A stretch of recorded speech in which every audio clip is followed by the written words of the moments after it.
نحمده ونصلي على رسوله الكريم بسم الله الرحمن الرحیم۔ عقائد اہل السنہ والجماعت میں ہمارا یہ دوسرا مذاکرہ ہے۔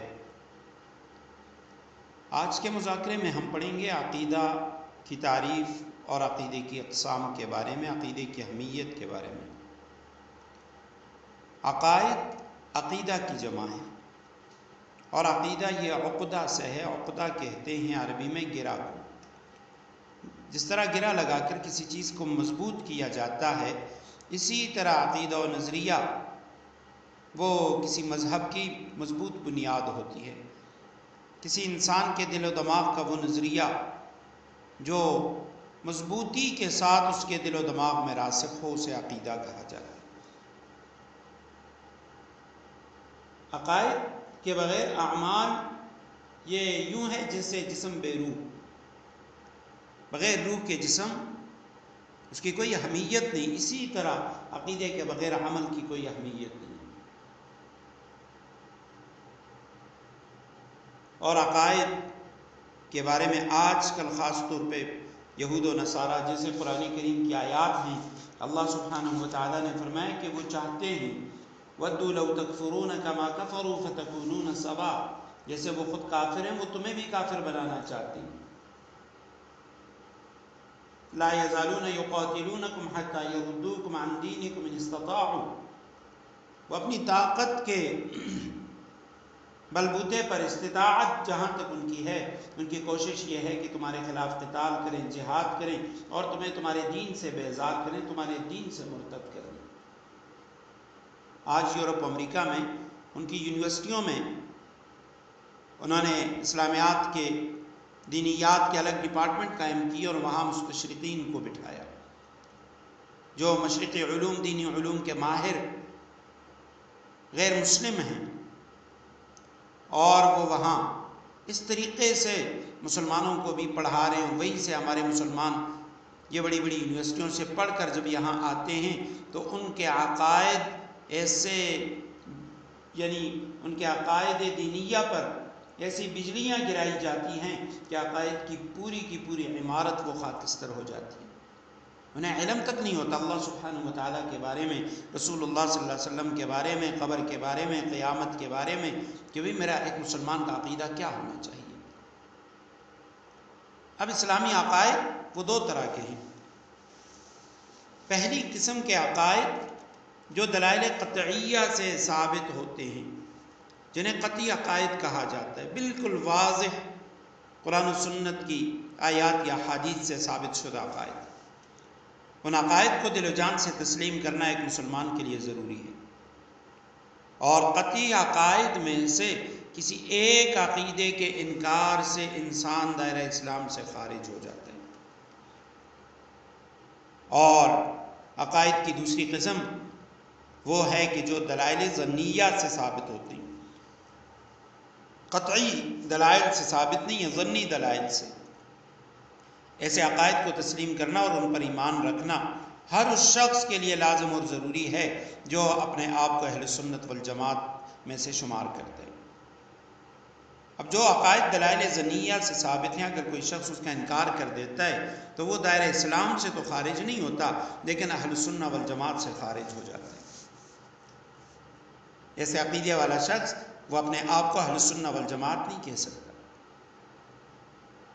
اہل سنت والجماعت یہ وہ لوگ ہیں، یہ وہ جماعت ہے جس کے عقائد و اعمال اور ان کی زندگی گزارنے کے جو روزمرہ طریقے اور مسائل، ان کا محور وہ رسول اللہ صلی اللہ علیہ وسلم کی سنت صحیحہ ہے، صحابہ کرام کے آثار ہیں۔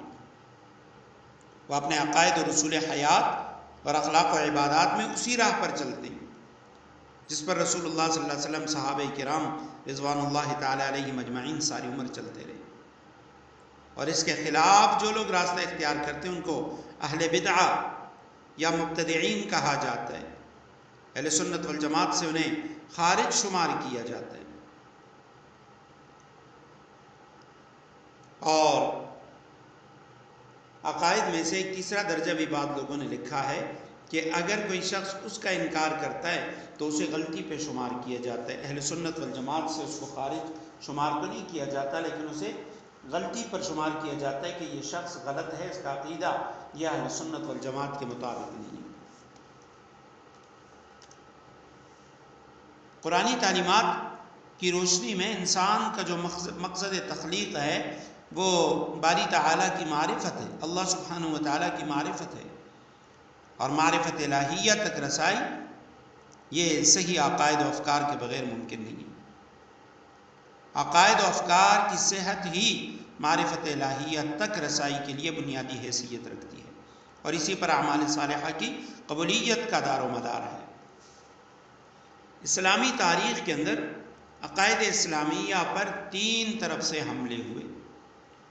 پہلا حملہ یا پہلی یلغار وہ یہود و نصارہ کی طرف سے تھی، جن کے تمام اعتراضات اور اشکالات کا جواب اللہ سبحانہ و تعالیٰ نے اپنے قرآن میں دیا، رسول اللہ صلی اللہ علیہ وسلم نے اپنے فرامین میں دیا، اور قرآن کریم کی صداقت رسول اللہ صلی اللہ علیہ وسلم کے مبارک فرامین کے اندر ان کی وضاحت کی وجہ سے یہود و نصارہ میں سے بہت سارے لوگ انہوں نے اسلام قبول کیا.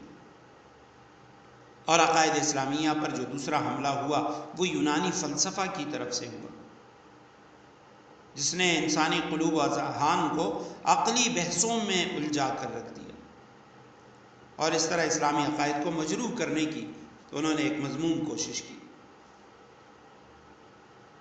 اس کا جواب اس کے مقابلے میں آنے والے اور اسلامی عقائد کو عقلی لحاظ سے بھی ثابت کرنے والے اور ان لوگوں یونانی فلسفہ کے جو حامی تھے، ان کے جو اعتراضات تھے، ان کے جوابات دینے کے لیے امام ابو الحسن عشری رحمہ اللہ، امام ابو منصور ماتوریدی رحمہ اللہ، یہ حضرات میدان میں آئے، اور انہوں نے اہل سنہ والجماعہ کے جو عقائد تھے ان کا تحفظ کیا.